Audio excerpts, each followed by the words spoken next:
ते खासदार बजरंग बाप्पा सोनवणे. बजरंग बाप्पा, तुमची ती बॅनर बघून मला आठवण झाली आमच्या दबाव खासदाराची. कारण तुम्ही दबाव खासदार, तर दबाव खासदार त्यांना पहिल्यांदा उपाधी दिली त्या खासदार प्रीतमताई मुंडेंशी हा कार्यक्रम. आमच्या मोठ्या भगिनी खासदार रजनीताई पाटील, ज्यांना पहिल्यांदा खासदारकीची भाजपची उमेदवारी दिली होती तेव्हा मी 17 वर्षाची होते. मी त्यांचा प्रचार करत होते आणि बीड जिल्ह्यात रेल्वे आणू अशा प्रकारचे भाषण मी तेव्हा केलेले ते आज प्रत्यक्षात उतरत आहे. मंचावर उपस्थित माझा बंधू, जिल्ह्याचे पालकमंत्री राहिलेले आमदार धनंजय मुंडे,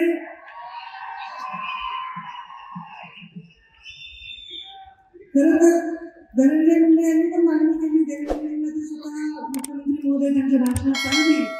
मंचावर उपस्थित आमदार ललिताताई मुंदडा, मंचावर उपस्थित आमदार विजयसिंह पंडित, आमदार विक्रम काळे, माजी आमदार भीमरावजी डोंगे, केशवराज आंधळे, संजय दौंड, समोर बसलेले योगेशजी क्षीरसागर आणि सर्वच मान्यवर. मी सर्वांचं नाव घेऊन आमच्या समीरकाजी अध्यक्ष बोर्डाचे आमचे जिल्ह्याचे अध्यक्ष शंकर देशमुख आणि राम कुलकर्णी, आमचे जिल्हाधिकारी, सीईओ आणि सेंट्रल रेल्वेचे धर्मवीरजी मीना, सर्व मंचावर उपस्थित सर्व रेल्वेचे आलेले अधिकारी आणि समोर उपस्थित माझ्या बीड जिल्ह्यातील या पावसामध्ये पूर्ण बीड जिल्ह्यामध्ये सगळीकडे अतिवृष्टी झाली असताना देखील प्रधानमंत्री नरेंद्र मोदी यांच्या कार्यक्रमासाठी सशक्त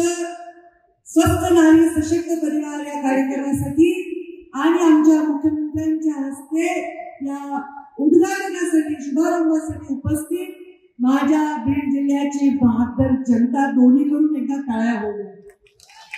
जे जे या रेल्वेत बसणार आहे त्यांना या रेल्वेसाठी कोणाचं योगदान किती हे पूर्णपणे माहीत आहे. मी श्रेयाच्या विषयाकडे जाणार नाही, कारण मी या जिल्ह्याची पालकमंत्री म्हणून 5 वर्ष काम केलं असलं तरी अखेरच्या श्वासापर्यंत या जिल्ह्याची पालक म्हणूनच या जिल्ह्याची भूमिका बजावणार. त्यामुळे या जिल्ह्यामध्ये अगदी स्वतः केशव क्षीरसागरांपासून ते आता बजरंग बाप्पा सोनवणेंपर्यंत सगळ्यांनी योगदान दिले असं म्हणण्याचा मोठेपणा मुंडे साहेबांच्या संस्कारात असल्यामुळे मी सर्वांचे मनापासून आभार. मी आरोग्य सीएम साहेबांना म्हणलं एक वेळ माझं नाव नाही घेतलं तरी चालेल, पण आमच्या प्रीतमताईचं नाव आवर्जून याच्यामध्ये घ्या. 10 वर्ष ती रेल्वे प्रत्यक्षात उतरली. म्हणजे बाप्पा तुम्ही तर खूप भाग्यवान आहात. नांगरला कोणी पेरणी कोणी केली आणि कापणीच्या वेळी आमचे बाप्पा आले. पण आम्हाला आनंद आहे की तुम्ही रेल्वेला आणखी विकासाकडे नेण्यासाठी प्रयत्न करतात. त्याच्यासाठी सुद्धा आम्ही तुमच्या पाठीशी खंबीरपणे उभं राहिल्याशिवाय राहणार. मला आठवतं जेव्हा मी रजनीताईंच्या प्रचाराचा उल्लेख केला, आम्ही प्रचार करत असताना 16-17 वर्षाची मी जायचे, छोटे छोटे 10-20 लोकांच्या समोर भाषण करायचे. तेव्हा मला रेल्वे काय, कारण आमच्या परळीमध्ये रेल्वे होती.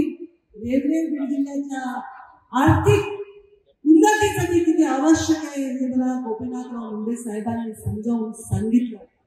आणि जेव्हा ते खासदार झाले, मुंडे साहेब 2009 मध्ये खासदार झाले, तोपर्यंत 2009 पर्यंत अख्ख्या जेवढे वर्ष झाले फक्त 64 कोटी कुठे लँड ऍक्विजिशनसाठी, कुठे अधिकाऱ्यांच्या कुठल्या सर्वेसाठी वगैरे आले होते.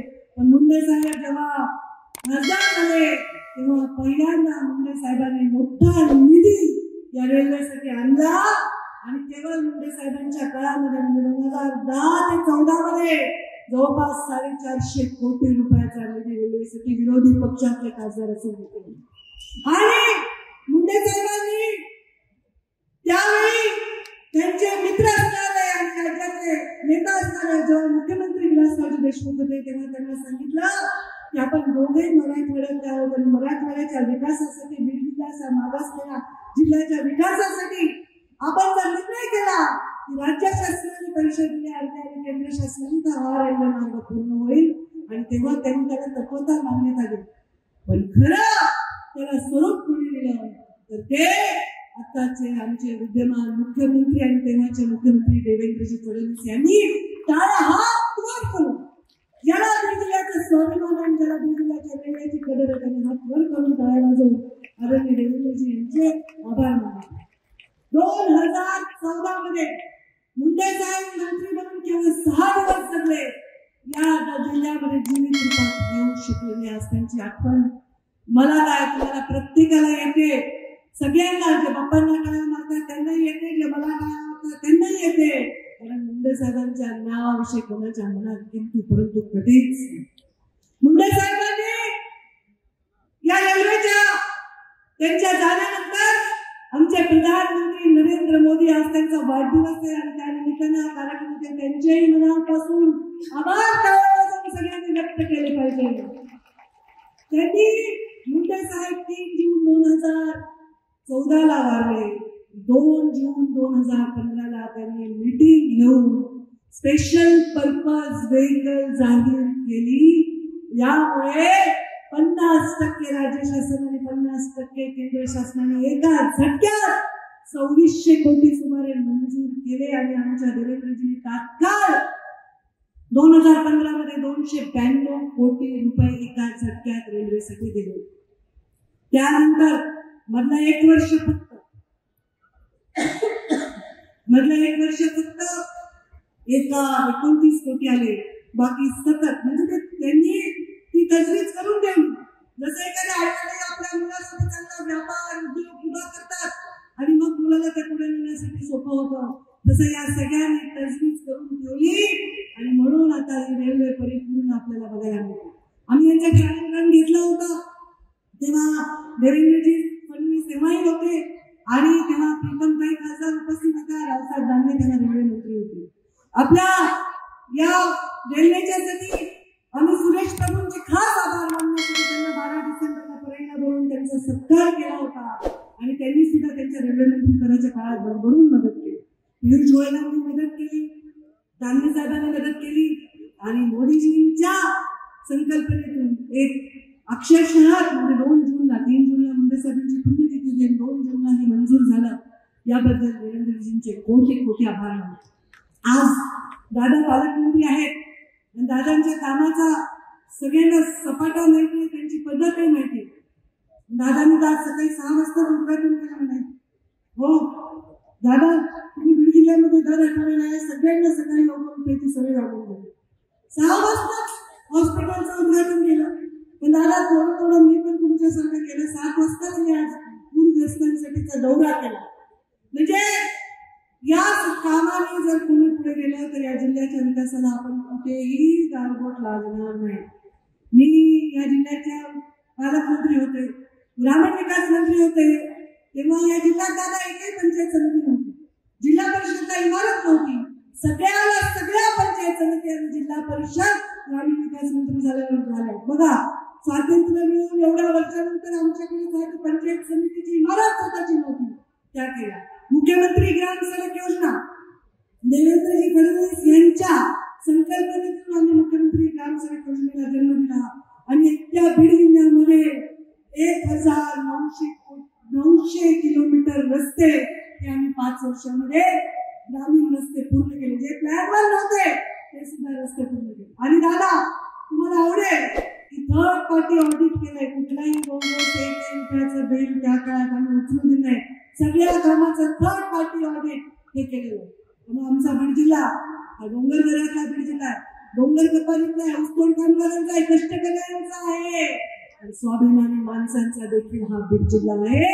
आणि खूप कष्टात राहिलो पण कधीही बीड जिल्ह्याच्या लोकांनी आपला स्वाभिमान कधीही गमावून टाकला.